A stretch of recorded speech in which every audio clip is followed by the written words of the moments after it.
The reason some people instantly attract loyalty and open doors everywhere they go isn't modern networking. It's a set of simple psychological laws written 90 years ago. We'll show you the system for mastering social influence that still works in the 21st century. So let's dive right in. Now you got to appreciate the paradox here. In our world of constant digital noise, self-promotion, and, these really transactional connections, the most powerful tool for influence isn't some new app, it's not some networking hack. It's a deep understanding of human psychology that Dale Carnegie laid out almost 100 years ago. And here's the kicker. Those same principles are actually more effective today, mostly because so few people actually use them. All right, so here's our game plan for this explainer. We're going to deconstruct that exact system. We'll kick things off with the core secret itself, then we'll diagnose the common trap that holds pretty much everyone back. After that, we'll lay out the 3 pillars of Carnegie's framework and look at the actual neuroscience that proves why it's so powerful. And of course, we'll wrap up with a concrete action plan and distill this whole masterclass into one final crucial takeaway. So, what is this big secret? Well, it's a complete flip of how we normally think about gaining influence. It's got nothing to do with being the most interesting, charismatic person in the room. It's about making the other person feel like they are. It's all built on this really counterintuitive idea, the paradox of other-centered influence. And this, right here, is the core thesis. To gain influence, you have to give it away first. You get what you want not by shouting about your own value, but by intentionally and sincerely amplifying the ego, the sense of importance of the person right in front of you. Now, this isn't manipulation. It's a fundamental shift in how you communicate. But to really get how big of a deal this is, we first have to understand the problem it's designed to solve. Okay, so let's get into why this is so critical. You know that feeling when networking just feels hollow, transactional? Well, there's a specific scientific reason for that. There's this invisible wall that goes up in most conversations, and it's a cognitive bias we are all hardwired with. It's called the self-reference trap. The self-reference effect basically means our brain's default question is always, okay, but what does this mean for me?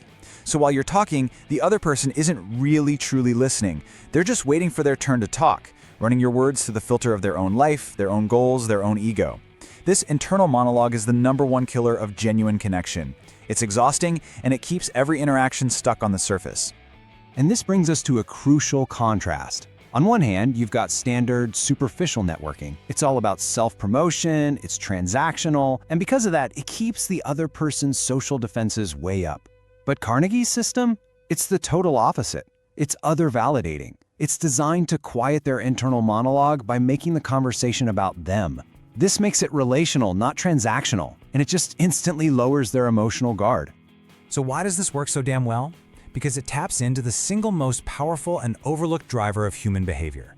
More than almost anything else, people are desperate to feel significant, to feel seen, heard, and valued. Carnegie understood that if you could consistently give that feeling to other people, you would unlock a level of trust, loyalty, and influence that is just off the charts. His system isn't just a collection of tips, it's a whole methodology for meeting that deep core psychological need. Okay, so that's the why. Now for the how. How do you actually deliberately make someone feel important? Carnegie's entire framework is built on 3 core pillars.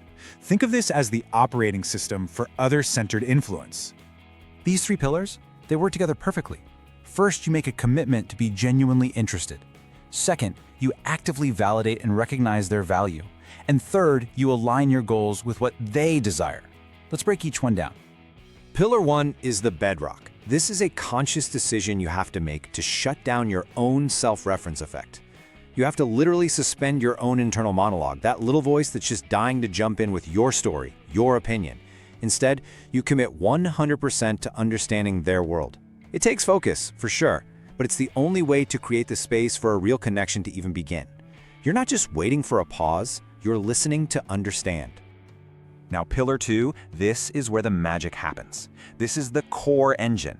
Once you're genuinely listening, you can start to consistently, and this is the key word, sincerely recognize their value. This is not about cheap flattery. It's about finding specific, true things to appreciate about them. Their ideas, their effort, their character. This is the most direct way to satisfy that deep human craving to feel important. And we're going to get into the exact tactics for this in just a bit. And finally, pillar 3 is where influence really takes shape, behavioral alignment. See, after you've shown genuine interest and given sincere validation, you've earned the right to bring up your own ideas. But here's the trick. You never frame them as your ideas. Stop talking about what you want. Instead, you talk only about what they want, and you show how your idea helps them get it. By framing everything in terms of their benefit, resistance just melts away. You're not an adversary anymore, you're an ally.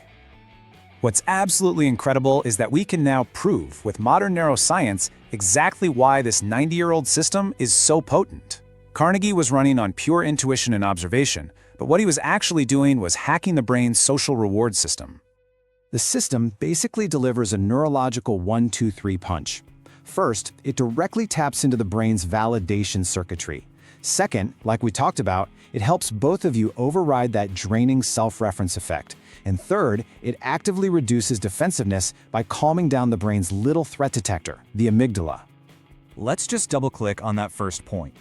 When you give someone sincere, specific praise, when you make them feel seen, their brain releases this amazing cocktail of feel-good neurochemicals. You get dopamine, which is all about reward and motivation, so they feel good, and you get oxytocin, the bonding hormone, which makes them feel connected to you. You are literally, on a chemical level, wiring their brain to associate you with feelings of reward and trust. It's no wonder the connection feels so instant. Okay, so we've covered the theory, the what, and the why. Now, let's make this ridiculously practical. How do you start using this system the second this explainer is over? Here is your non-negotiable 3-step protocol for putting this into action in any conversation. We're going to turn those 3 pillars into 3 concrete actions. First, we'll run a genuine interest audit on ourselves. Second, we'll master a powerful validation routine I call the triple anchor. And third, we'll learn how to frame an alignment conversation. Let's get to it. Step 1. The Genuine Interest Audit. This is a hard and fast rule designed to force you out of your own head. For your very next conversation, commit to a strict 80-20 split. You listen 80% of the time, and you only talk 20%. And to really enforce this, give yourself another rule. You must ask 3 genuine questions about the other person before you share a single thing about yourself. This simple metric will fundamentally change the entire dynamic. Step 2. The triple anchor validation. This is your go-to routine for making someone feel important. During the conversation, you have to hit these 3 anchors. First, offer a genuine smile. It's a universal signal of safety. Second, use their name. Hearing our own name is neurologically satisfying, so use it naturally at least twice. And third, find just one opportunity to give a piece of sincere and, most importantly, specific praise. Not just good job, but the way you broke down that data on slide 7 was absolutely brilliant. Specificity is everything. Finally, step 3, the alignment conversation. This puts that third pillar into practice.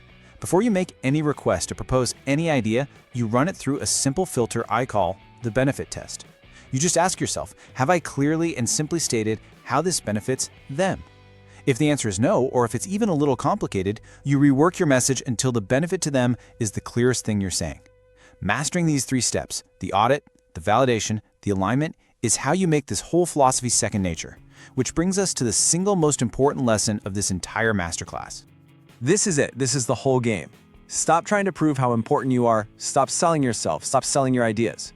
From now on, your #1 goal in any interaction is to strategically and authentically make the other person feel seen, valued, and significant. When you make that your focus, influence is no longer a struggle. It just becomes the natural result of a real connection. So, here is my challenge to you.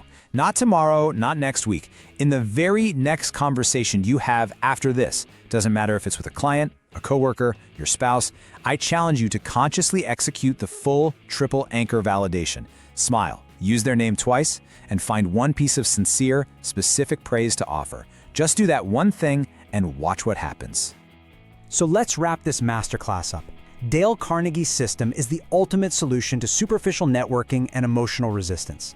And the reason this matters so much is that it gives you a systematic way to gain instant loyalty and influence. That validation and alignment framework works because it literally activates the brain's reward centers, and it lowers defensiveness, making people receptive to you instead of resistant. Because at the end of the day, productivity isn't about doing more. It's about mastering systems that make focus effortless.